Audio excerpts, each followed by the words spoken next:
Sekarang kita akan lanjutkan dan saya share screen lagi yang tadi ya.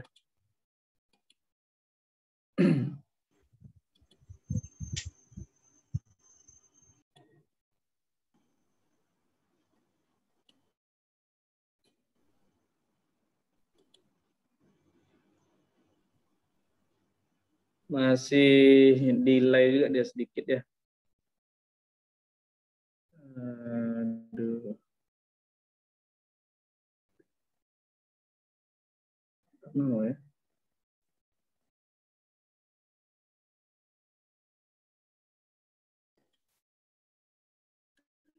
Bentar ya. Ini tak muncul share screen saya. Share screen saya di sana slideshow sudah muncul ya? Belum. Slideshow belum, Pak. Belum muncul. PPT-nya udah kan slideshow kan? Padahal saya sudah slideshow kan dari tadi. Oh iya.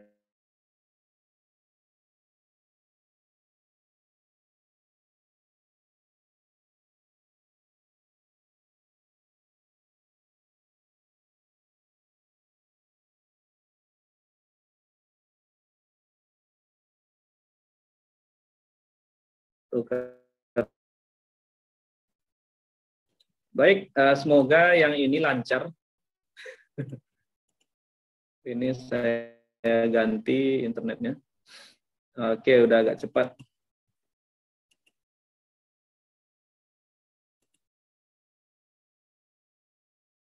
Baik, jadi sekali lagi untuk non-linear, udah bisa dilihat ya semuanya ya.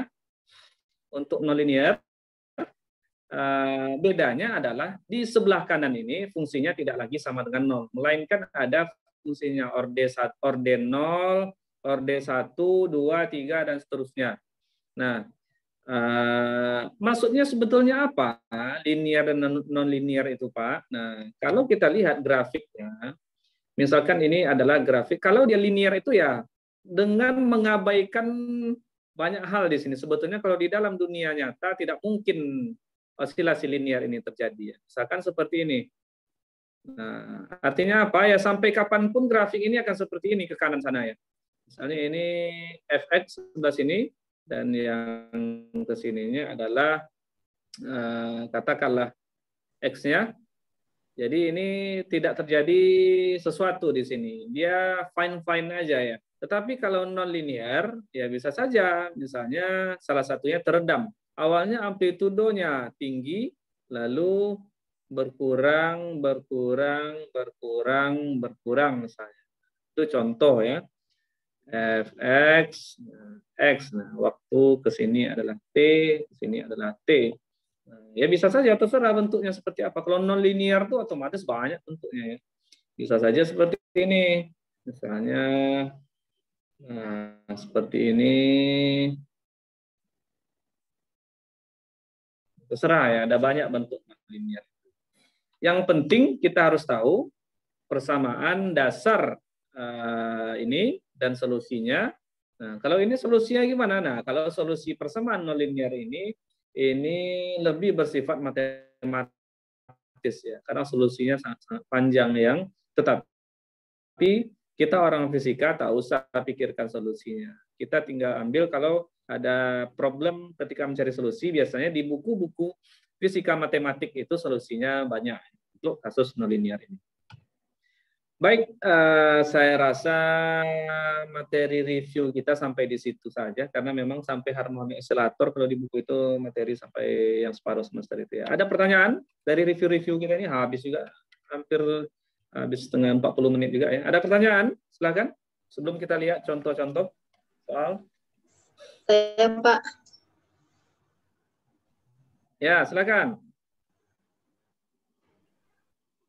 Pak, bukan pertanyaan, tapi pernyataan boleh? Boleh, silakan, Bu.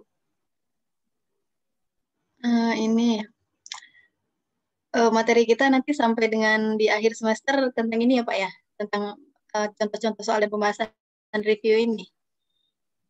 Anda bukan. Oh enggak. Sampai Oh, sampai akhir semester kita sampai ke persamaan penggunaan persamaan Lagrange dan Hamiltonian sampai akhir semester. Ini nih mereview ini nih, saya takut ketika nanti kita misalkan kita masuk ke dalam persamaan Lagrange dan Hamiltonian, sebab kita harus tahu dulu konsep Zizana, sempat singgung misalnya seperti itu. Sehingga kalau ini tidak kita kuasai, nanti bingung ketika kita belajar persamaan itu, misalnya persamaan Lagrange, kenapa gerak benda misalnya. Padahal kita sudah bisa merumuskannya dengan persamaan Newton misalkan. Atau kenapa kita pakai persamaan Hamiltonian misalnya. Sementara kita sesungguhnya dapat merumuskannya dengan metode Newton. Nah, jadi harus tahu dulu ini yang konsep dasar-dasarnya ini harus tahu dulu, dan makanya kemarin saya berencana hari ini kita review sekaligus kita lihat 2 atau 3 soal lah contohnya. Lalu minggu depan kita baru masuk ke materi yang pada buku Atampearia ini. Seperti itu maksud saya kemarin. Jadi bukan sampai akhir semester kita membahas-bahas ini, enggak. Terima kasih. oh, ya, enggak. Ya. Saya senang nyimak pembahasan yang ini, Pak. Soalnya berasa kayak bimbingan Olimpiade gitu. Dan materinya real yang kita hadapi di SMA di lapangan gitu kan. Ya. Kalau boleh nanti di materi-materi selanjutnya juga pembahasan contoh soalnya ada yang nyinggung-nyinggung materi-materi Olimpiade di sekolah gitu, Pak. Jadi nyambung. Oke lah, nanti Boleh. akan arah siap. Seperti saya sering mengikuti kuliah online di YouTube, di kuliah-kuliah online ada banyak itu, di kuliah-kuliah online kadang ada di MIT, di kampus-kampus terkenal di Amerika itu banyak kuliah online classical mechanics ini. Memang mereka itu kuliahnya bukan kuliah teori, tetapi memecahkan soal-soalnya, itu menarik juga sebetulnya seperti itu. Ada problem, misalnya ada sebuah semangka dipotong, lalu di ujung semangka itu ada kita kasih beban, misal contoh ya, seberapa sudut semangka itu miring, ya, contoh, jadi diselesaikannya. Jadi dia problem-problem seperti itu yang diselesaikan mereka kalau mereka kuliah, kalau saya lihat ya, tidak terfokus kepada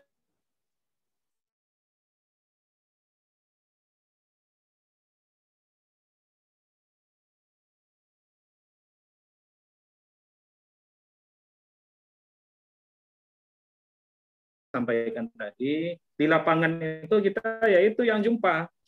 Ada kita, apalagi ketika sama mereka istilah kanonik misalnya seperti itu, Hamiltonian misalnya tak pernah. Tetapi kita sebagai seorang pengajar, sebagai seorang guru, kalau menurut saya wajib hukumnya kita menguasai mekanika klasik ini. Kenapa? Karena dengan ini kita bisa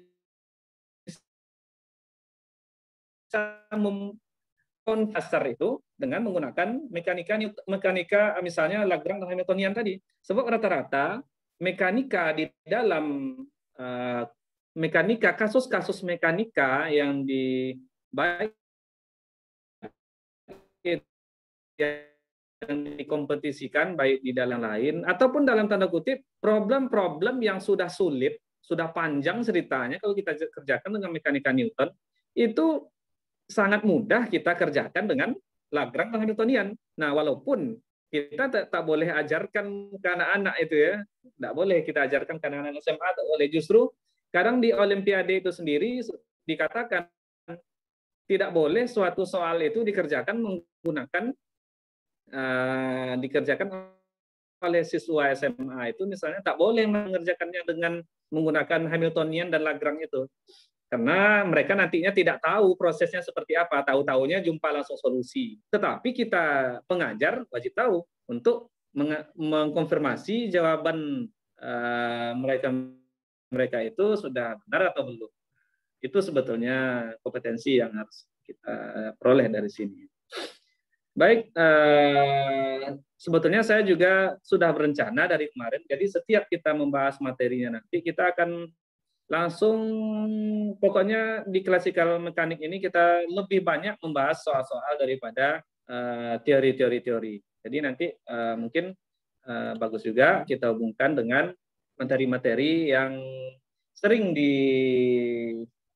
materi-materi yang sering diujikan di sekolah, baik itu di kompetisi-kompetisi, terserah itu KSN apa dan sebagainya.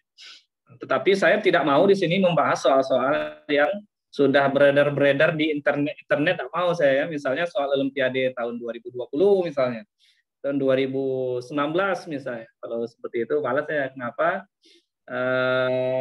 Yang pertama itu bisa kita dapatkan dengan mudah di internet, tinggal kita download, pelajari ya udah. Tapi saya cenderung mencari problem-problem. Saya pun di sini mengajar akhirnya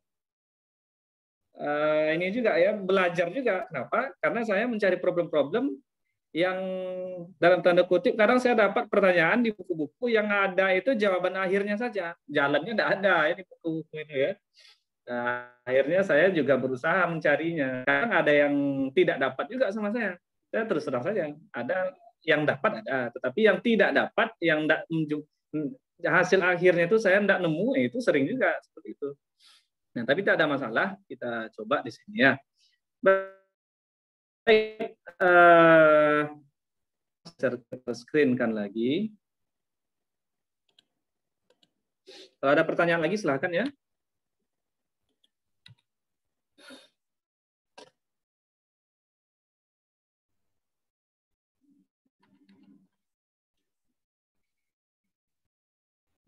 Apakah sudah muncul? Belum ya?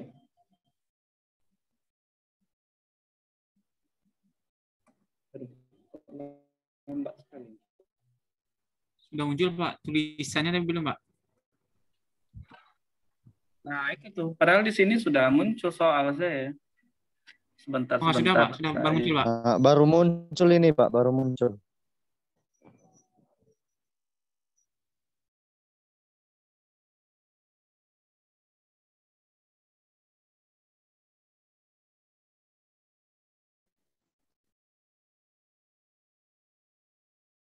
Nah, baik. Jadi ini ada soal.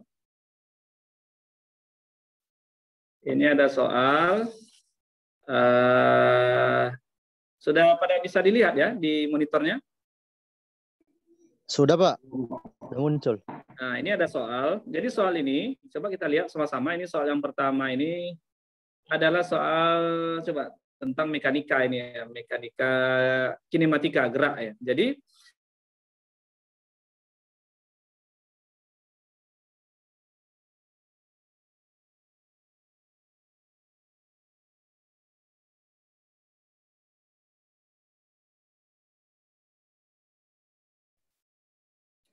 balik lagi Pak. Iya, ini sekali lagi saya mohon maaf.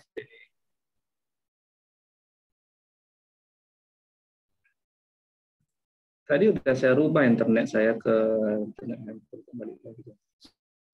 Oke, ada muncul lagi ya. Jadi ketinggian H sekali lagi pada saat koordinat 0 ini, pada titik koordinat 0 ini kita identifikasi atau kita peroleh diberikan informasi pada koordinat 0 ini. Nah, jadi banyak bahasa ini ya. Sekali lagi saya informasikan, pada titik 0 ini diberikan informasi bahwa kecepatan benda itu adalah V0 di sini. Di mana tingginya adalah H. Lalu dikasih tahu jika hambatan angin dianggap sebagai gaya horizontal katanya. H sama dengan C0 mx dot kuadrat. Nah, ini diberikannya.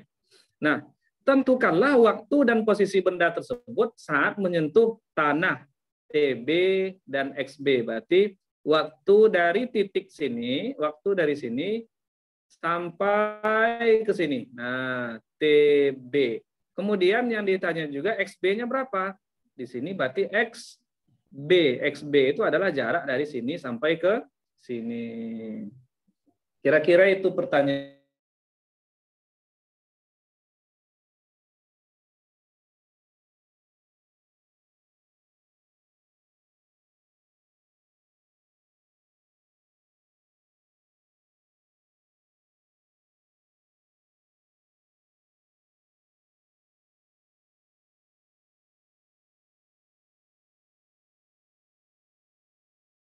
Nah,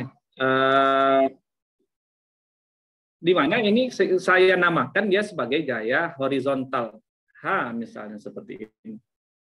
Baik. Sedangkan yang membuat dia ke bawah pasti gaya gravitasi.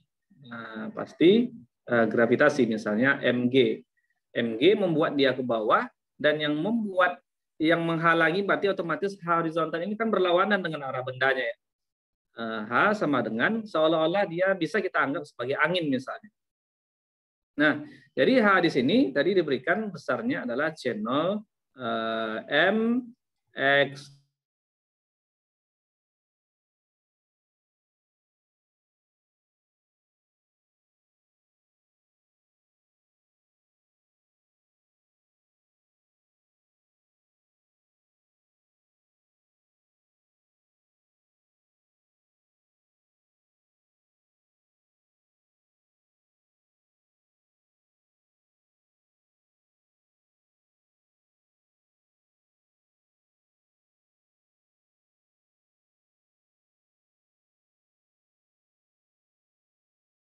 Bentar, saya masih oke. Ini saya coba pakai semuanya full internet handphone ini ya. Share screen, semoga ini lancar. Oke, kayaknya lancar. Semoga lancar sampai selesai. Oke, jadi sekali lagi sekarang kita tinjau sumbu X. Nah, tinjau sumbu horizontal, sumbu X, apa saja yang berada pada sumbu X ini, otomatis kita ambil dari hukum Newton.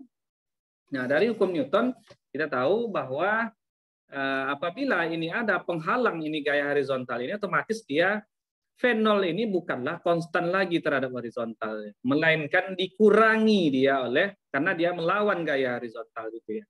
Nah, sehingga arah daripada sigma F yang searah dengan sumbu X, sigma Fx sama dengan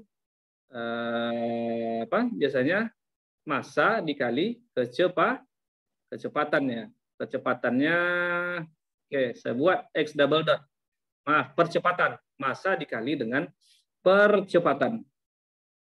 Oke, kita tahu di sini bahwa sigma Fx-nya ada apa-apa saja terhadap sumbu X, ya hanya ada satu saja, yaitu C0 mx dot kuadrat. Nah, karena arah daripada gaya horizontal ini berlawanan dengan arah percepatan, arah percepatan benda kan nanti kan ini ke kanan ini ya. Arah V0 kan ke kanan. Kalau arah V0 ke kanan, otomatis arah percepatan juga ke kanan. X double dot. Lalu gimana dengan C0 mx dot kuadrat ini? Arahnya kan ke kiri. Nah, melawan dia ya, berarti dia negatif. Nah, clear ya, kenapa dia negatif? Negatif C0 mx dot kuadrat sama dengan M dikali percepatan. Mx double dot percepatannya. Oke, semoga sampai di sini masih clear. Saya anggap ini sebagai persamaan 1 misalnya. Nah, sedangkan persamaan terhadap sumbu Z-nya, yang kedua, terhadap sumbu Z di sini, Z itu dianggap sumbu vertikal ya. Terhadap sumbu vertikal dalam kurung sumbu Z. Nah, kalau tidak sumbu Y Pak ya terserah kita ini. Ini karena soalnya sumbu Z ya kita ikuti dia. Terhadap sumbu Z vertikal. Otomatis tadi vertikal ada M dikali G, sehingga dari sigma FY sama dengan sigma FZ sigma FZ sama dengan MZ double dot. Lagi-lagi Z double dot ini adalah percepatan di sepanjang sumbu Z. Percepatan relatif terhadap sumbu Z. Artinya ini percepatan vertikal. Kalau X double dot percepatan horizontal. Nah, kita lihat apa-apa saja FZ-nya. FZ-nya apa-apa saja. Nah, kita lihat di sini cuma ada MG. Hanya ada MG. Tetapi lagi-lagi di sini kita temui bahwa MG itu arahnya ke sumbu Z negatif. Sehingga kita tulis negatif MG sama dengan, maaf G ya, negatif MG sama dengan MZ double dot. Nah, semoga sampai di sini clear dan ini adalah persamaan yang kedua. Nah, apa yang bisa kita lakukan di sini? Coba kita tinjau. Kita tahu bahwa pada saat X sama dengan 0, ini kan sumbu X ya yang horizontal. Ketika X sama dengan 0, tinggi benda itu adalah H. Nah, itu yang harus kita ingat yang pertama. Sekali lagi, ketika di X sama dengan 0, nah tinggi bendanya, Z-nya, Z sama dengan H. Nah, tetapi pada titik X sama dengan XB, nah ingat ya, pada titik X sama dengan XB, nanti tingginya Z-nya sama dengan 0. Nah, itu harus kita ketahui. Tapi sebelum itu, saya inikan dulu. Kalau X-nya sama dengan 0, maka di X sama dengan 0 ini, maka kecepatan X sama dengan 0 berarti Z sama dengan H. Berarti kecepatannya di sini, X dot-nya, kecepatan X-nya sama dengan 0. Karena ya X-nya 0 berarti turunannya tetap 0 ya. Dan Z dot-nya ya pasti, ini kan konstanta. H ini adalah konstanta. 5 meter, 10 meter, 3 meter. Ini konstanta. Ini berarti kita turunkan dia Z dot berarti juga sama dengan 0. Nah, apalagi yang perlu kita ketahui? Bahwa ini satu. Yang kedua, kita tahu bahwa yang saya sampaikan tadi, pada titik XB, pada titik X sama dengan XB, nah ini Z-nya sama dengan 0. Nah, dia berada di titik paling rendah di sini dia. Nah, di sini ya, koordinat. Nah, itu yang kita miliki saat ini. Sehingga dari informasi ini kita coba selesaikan problem ini. Saya bawa ke sebelahnya. Jadi sekarang kita lihat persamaan 1. Nah, dari persamaan 1 ini kita dapat menyusun persamaan ini. Coba kita lihat sebentar. Ini C0mx dot kuadrat sama dengan mx kuadrat. Ini dapat kita susun. Yang pertama, saya bawa ke sebelah kanan dulu ya. Ke slide berikutnya. Sekali lagi. C0 negatif C0 mx double dot. Maaf, dot kuadrat ya. Saya ulangi. M dot kuadrat sama dengan mx double dot. Itu ya persamaan kita tadi ya. Oke. Nah, ini bisa kita coret M-nya sehingga sekarang kita tinggal negatif C0 X dot kuadrat sama dengan X double dot. Nah, apa yang bisa kita lakukan di sini? Sekarang coba kita pecahkan persamaan ini ya. Min C0 X dot kuadrat itu, ya udah biarkan saja X dot kuadrat. X double dot ini kan adalah dx, betul enggak ini? X double dot itu kan adalah dx dot per dt kan? Nah, X double dot itu kan sama dengan dx dot per dt. Turunan daripada X dot itu adalah X double dot. Nah, jadi boleh saya tulis di sini.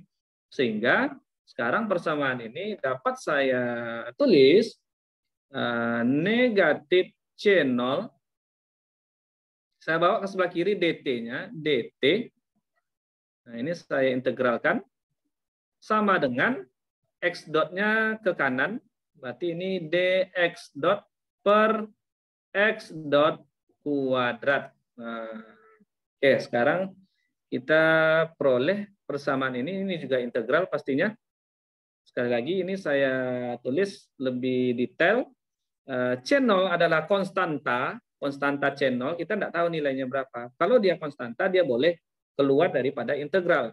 Negatif C0 integral dari dt, mulai kapan dia bergerak? Ya dari 0, dari waktu t sama dengan 0 sampai waktu t tertentu. Nah, t tertentu itu t paling bawah nanti itulah tb tadi ya. Nah, sekarang kita biarkan dulu seperti ini. Sehingga ini sama dengan integral 1 per x dot kuadrat, saya tulis seperti ini, dx dot. Nah, seperti ini. dx dot. Perhatikan. Sehingga kira-kira syarat batasnya dari mana kita integral ini? Dari, kalau ini kan waktunya kan dari, saya bawa ke gambar ya. Kalau waktu t kan dari waktu t sama dengan 0 di sini sampai t sama dengan TB di sini. Sepakat ya? Tapi kalau V0, di sini kan V0-nya adalah V0. Nanti sampai di sini kecepatannya berapa? Nah, otomatis kecepatan di sini adalah x dot. Nah, kecepatan turunan daripada fungsi x di sini. Jadi bisa diketahui ya. Sekali lagi, kenapa? Karena V0 ini kan tadi berkurang. V terhadap sumbu X ini kan berkurang nilainya karena adanya gaya horizontal ini. Di titik 0 kecepatannya V0, di titik T sama dengan di titik XB ini kecepatannya pasti ya turunan daripada fungsi X, yaitu X dot. Nah, sehingga dapat kita integralkan dari V0 sampai ke X dot. Nah, seperti itu bentuk integral kita sekarang. Saya lingkari biar tidak bercampur dengan yang di atasnya. Maaf ya. Tadi. Nah, seperti itu. Kita ingat integral dari apa? Integral dari 1 per x dot dx dot itu berapa? Nah, coba kita tinjau integralnya. X dot itu kan adalah X pangkat min 1 ya. X pangkat min 1. Nah, sehingga di sini kita tahu hukum untuk mengintegralkan itu kan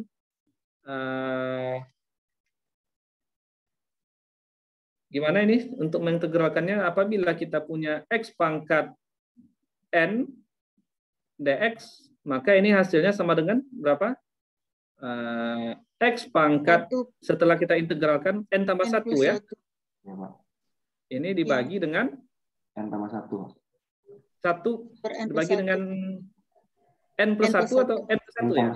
N plus 1. Oke, siap. Saya maklum ya. Tidak baca-baca buku matematik. Oke, sekarang kita masukkan X min 1 dx, berarti ini menjadi X pangkat min 1 bukan ya, tapi ini min 2, maaf. Min 2 tadi ya. Ini min 2 ya, kan X dot kuadrat ya. X dot kuadrat berarti min 2, maaf ya. Min 2 berarti X pangkat min 2 tambah 1 menjadi min 1. Ini menjadi 1 dibagi min 1. Berarti jawabannya adalah min X min 1. Oke ya, clear ya? Min 1. Nah, semoga tak ada masalah. Jadi sekali lagi hasilnya adalah integral dari 1 per x dot kuadrat itu, dx dot itu adalah negatif x dot min 1. Ini saya buatkan dotnya, tak masalah. Oke, sekarang saya masukkan ke sini, sehingga negatif C0 integral dari 0 sampai T dt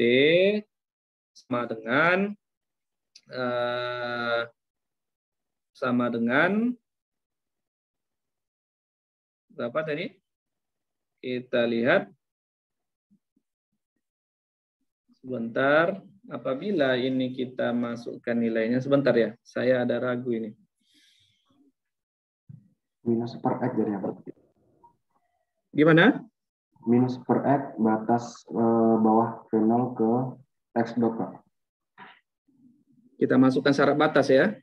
Iya, Pak. Jadi yang Berarti kita masukkan syarat batasnya.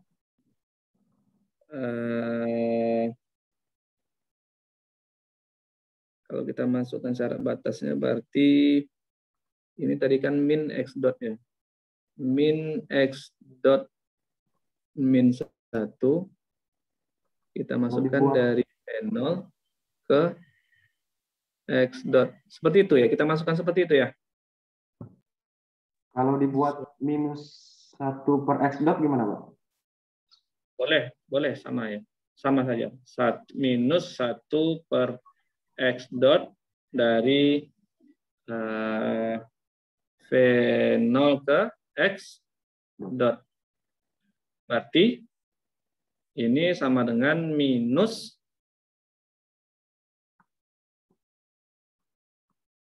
dalam kurung 1 per X dot X V0 dikurang 1 per V0 gitu ya. Iya, Pak. Ini bisa kita masukkan apanya ke dalamnya, negatifnya. Oke, baik. Sekarang kita lihat dulu. Sekarang kita simpan dulu persamaan kita. Yang jelas sekarang kita punya persamaan seperti ini. Dan kalau kita selesaikan, maka kita memperoleh C0T negatif C0T sama dengan yang sebelah kanan ini ya. Kita peroleh kira-kira 1 per V0 dikurang 1 per X dot. Kira-kira seperti itu ya. Kita simpan persamaan kita ini dulu. Nah, nanti kalau kita perlu kita pakai. Nah, sekarang kita lihat lagi gambar tadi. Kita lihat lagi gambar tadi. Nah, coba perhatikan. Dari gambar ini, apabila kita lihat dari 0 sampai ke titik XB ini, nah artinya kan itu kita integralkan dari 0 sampai XB. Nah, jadi boleh saya buat integral dari 0 sampai X. Nggak usahlah XB dulu, 0 sampai X dx. Nah, integral dari 0 sampai X dx itu sama juga dengan integral waktunya. Nah, integral daripada waktunya dari 0 sampai ke TB. Pertambahan jarak dx sebanding dengan pertambahan waktu dari 0 sampai TB. Nah, sehingga ini boleh juga saya buat 0 sampai T. Nah, ini nih. Otomatis sekarang kita akan berhubungan dengan persamaan kita yang tadi ya. Nah, ini sebentar. Ini harus jeli ini melihatnya ini. Sebentar, C0T di sini. Maka kita akan dapat memperoleh X dotnya X dot dt. Oh iya. Jadi dari 0 sampai T itu integral dx ini kan sama juga dengan integral, maksud saya integral dari 0 sampai x itu 0 sampai T ini kan sama juga dengan integral X dot dt. Nah, ini kan sama ini. Integral dari 0 sampai X dx dengan integral dari 0 sampai T X dot dt ini kan kecepatan ya. Kecepatan. X dot ini adalah kecepatan yang kita integralkan terhadap dt. Kenapa? Karena pertambahan sumbu X ini, pertambahan sumbu X dari 0 sampai TB sampai ke TB ini sama juga dengan perubahan daripada kecepatan pada dari 0 ini sampai ke TB, percepatan dari X-nya itu. Nah, sehingga ya bisa kita tulis seperti ini. Sehingga sekarang yang sangat penting itu sebetulnya kalau kita sudah memperoleh ini, kita harus tahu X dot itu berapa. Nah, itu yang sekarang sebetulnya yang menjadi pertanyaan besar ya. Kita harus tahu X dot-nya itu berapa. Fungsi X dot untuk bisa menyelesaikan persamaan.